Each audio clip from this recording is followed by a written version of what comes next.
Hi friends, and welcome to the channel. My name is Ryan Abear, and this is where I share my insights. And today I'm talking about recovering from the addiction of overthinking. And I like to get into the various levels of thinking: wishful thinking, creative thinking, critical thinking, and overthinking. And when we recover from the addiction of overthinking, it unlocks a part of our mind called creative thinking. And I'd like to talk about that process.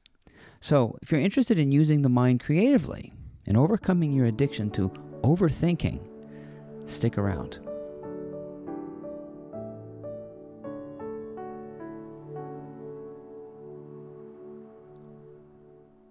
I'm not an addiction expert, although I have had addictions in the past. So those of you with what's considered addictive personalities, you'll know what it feels like to have something have a power over you.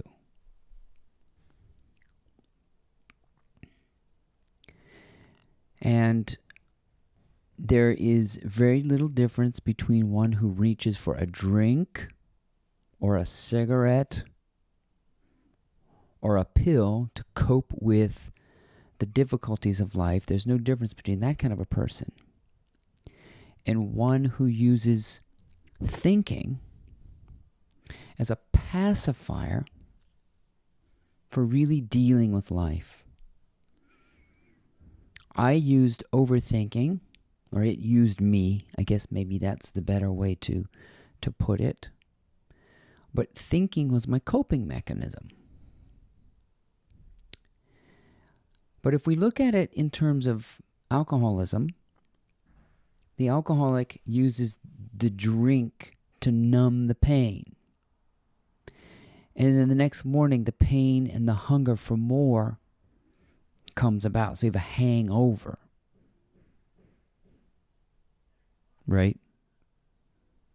That's what overthinking is. It's a kind of a hangover for more and more and more.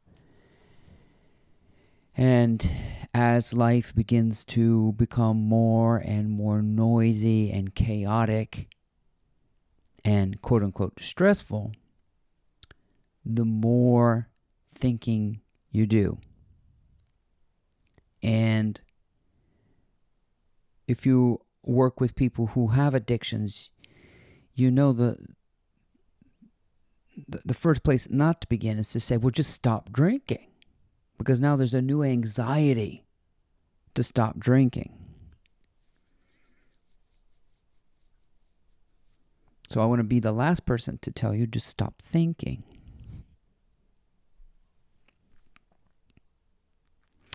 Because we just can't quit cold turkey. I guess, first of all, you notice that you are an overthinker. And this is an insidious cycle of pacifying yourself.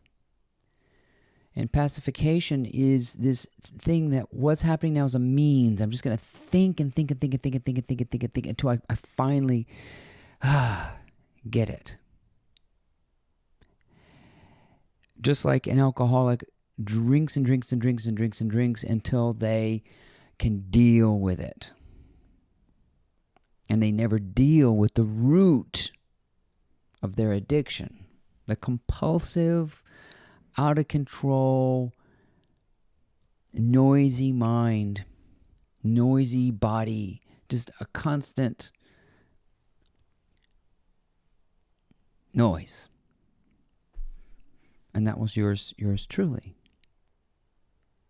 So if you are an overthinker, you were doing like most humans in a continuous cycle of bothersome chatter.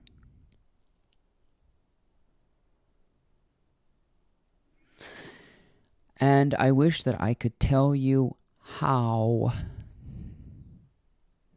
to stop.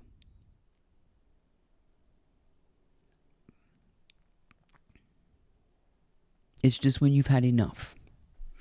in the same ways that an alcoholic has had enough. They've had enough. They can't take another sip.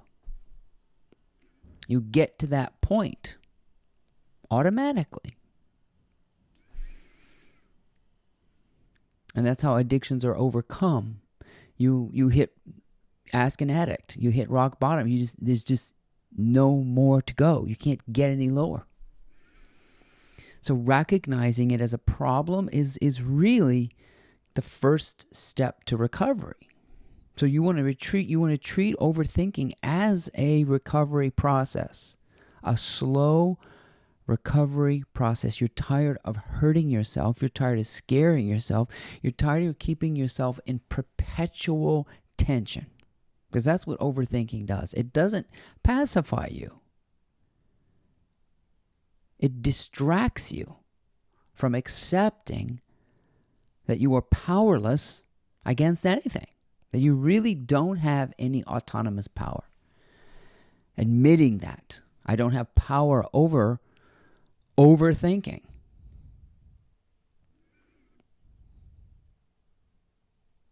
And that's difficult.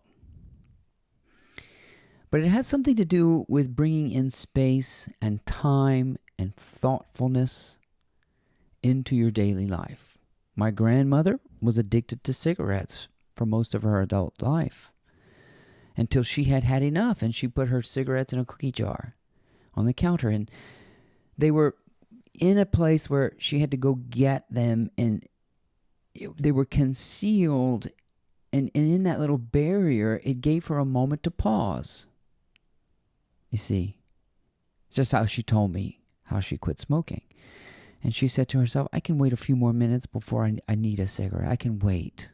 I can wait before I light up. And so those periods of waiting grew and grew and grew and grew and grew.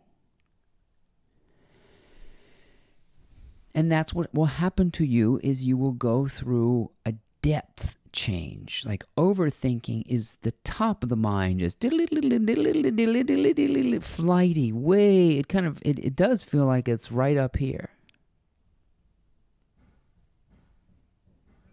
And just below that might be some critical thinking. I wonder if I should do this, and really then you try to get underneath it. Then you got wishful thinking, like, oh man, I really wish I do. That's a little more intentional than the overthinking, which is, you better do this and you got to do this, and oh my God, and it descends a little bit into critical and then wishful thinking. These are all addictive kind of things. And then you get into non-thinking. It feels like a snow globe. This is my description of it. It feels like a snow globe, that the snow starts to settle. It's like putting your cigarettes in a cookie jar, or giving yourself a pause before you go to reach for the vodka. I don't know how that happens. You will just find yourself doing that. You will find yourself thinking, pausing. And that's kind of a non-thinking. Okay, you go to the cabinet to get the liquor and you think, it's just a pause in thought. And you get into careful thinking that's wordless. That's the first kind of the deeper level. Before you reach for the vodka, before you reach for the cigarette, you think, Before you scroll on your phone, before you get on the pornography, before you get on the apps, there's a moment where you think, let me just wait a minute. Let me see if this quick draw urge will subside. And then the mind becomes quiet in a little tiny nanosecond. And that gives you the feeling that the addiction is not over you. But at least you're aware of it in a space of knowing. So non-thought is that moment of pause. So you have the way I see it. Now this is totally just my own theories. You have overthinking. You have critical thinking, like, oh man, wishful thinking. Non-thought and second thought. Let me give that a second thought. More space. Those are my levels of thinking. That's how I see it. It's not scientific. I'm sure if a scientist heard me say that, they'd say I was a lunatic.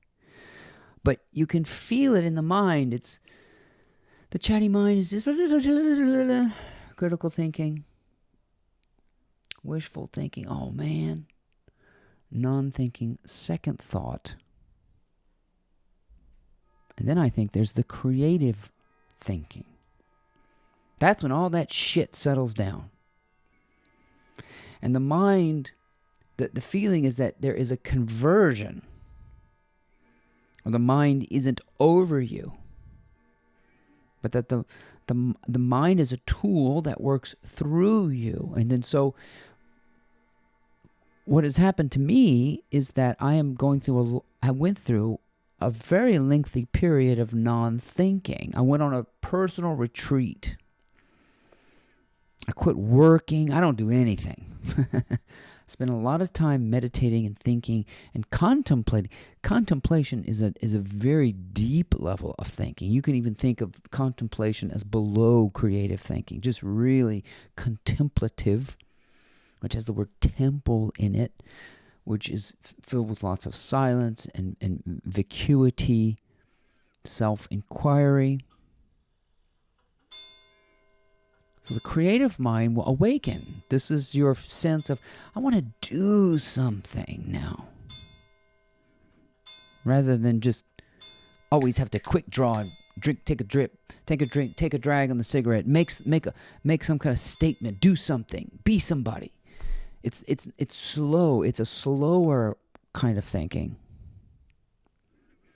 And you'll get into the contemplation, and then you'll recognize that something wants to be said and created through you. And that the individual is not really real, but that we are conduits. A conduit is an emptiness through which something beautiful wants to come through. But the individual, me, has to get out of the way. There's a yielding to it that opens the creative mind. You see, what I'm describing is like, I'm describing awakening, but you can imagine awakening as a baby, which is funny because nobody really remembers that. But a baby awakening, then you can imagine the ego awakening. This is the separate sense of self that seems to have come into your body and possessed you in some way. And then you are born again. You awaken to an ego-less, nameless, non-labeled openness. It's an openness that begins to become birthed in you, and then you become a conduit to the creativity that wants to write a book, paint a picture, do a dance, give a speech on YouTube, or even listen to a speech on YouTube. You may feel like I'm talking directly to you. These are words that you feel like you really need to hear.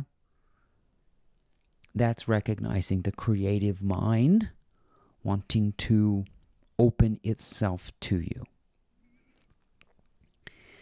So overthinking is layers upon layers upon layers of thinking. See, we think that thinking causes problems. We think that thinking causes solutions. We think that thinking is this, so we're thinking about thinking. We have layers of thinking, so thinking has a dimension of depth to it, to the point where you fall into thoughtlessness, intuitive gut level thinking, which is what a baby is. A baby is connected at the gut intuitive level, and you'll come back to that, but with a mind that wants to create something rather than creating havoc and compulsion. We'll grow out of that.